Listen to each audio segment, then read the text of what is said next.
Welcome back to the Observable Unknown. Modern life is increasingly organized around one promise: ease, faster delivery, faster entertainment, faster certainty, less waiting, less resistance, and less effort. And yet something strange keeps happening. People are becoming less capable while conditions become more convenient. That's not accidental. Human beings don't become stable through the removal of friction. They become fragile because friction isn't the interruption of growth. It's the condition that permits it. Nassim Nicholas Taleb has written extensively about this problem through the concept of antifragility. Some systems break under pressure, some resist it, but a rare class of systems actually strengthens through controlled stress and volatility.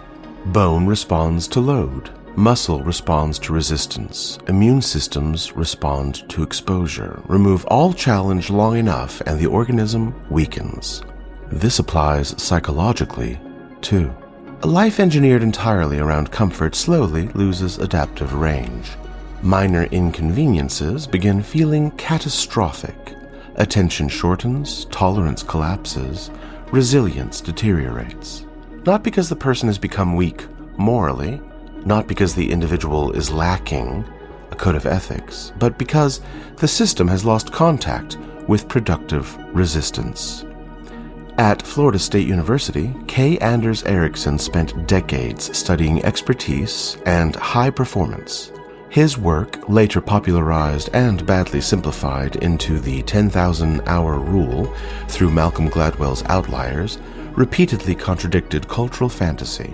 Mastery doesn't emerge from repetition alone. It emerges through deliberate practice, targeted difficulty, continuous correction, sustained engagement with failure. Experts don't avoid friction. They structure their lives around it. This is where modern culture becomes deeply confusing. People now interpret discomfort as evidence something must be wrong. Very often, it is evidence that something is working.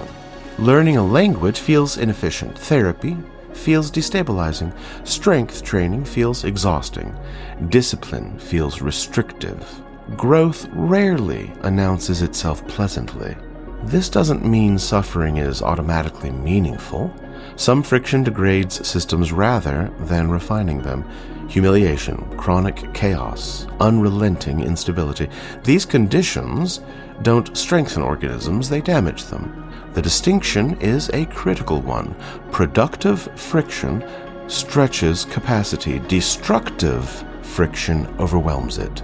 In my book, Action and Strain, I explore this through constitutional load. Not every system can carry every pressure equally. Not everything is for everyone. A challenge that sharpens one person may collapse another. The goal isn't maximal difficulty. The goal is calibrated resistance, enough pressure to stimulate adaptation, enough pressure to propel evolution, not enough to destroy coherence. This principle appears everywhere once you begin noticing it. Children require limits. Attention requires discipline. Relationships require negotiation. Civilizations require constraint. A world without friction doesn't produce freedom. It produces dependency. And perhaps most dangerously, a person who never encounters meaningful resistance often mistakes comfort for competence. Until reality arrives without permission, then the hidden fragility becomes visible all at once. This is why some people become stronger after hardship, while others disintegrate.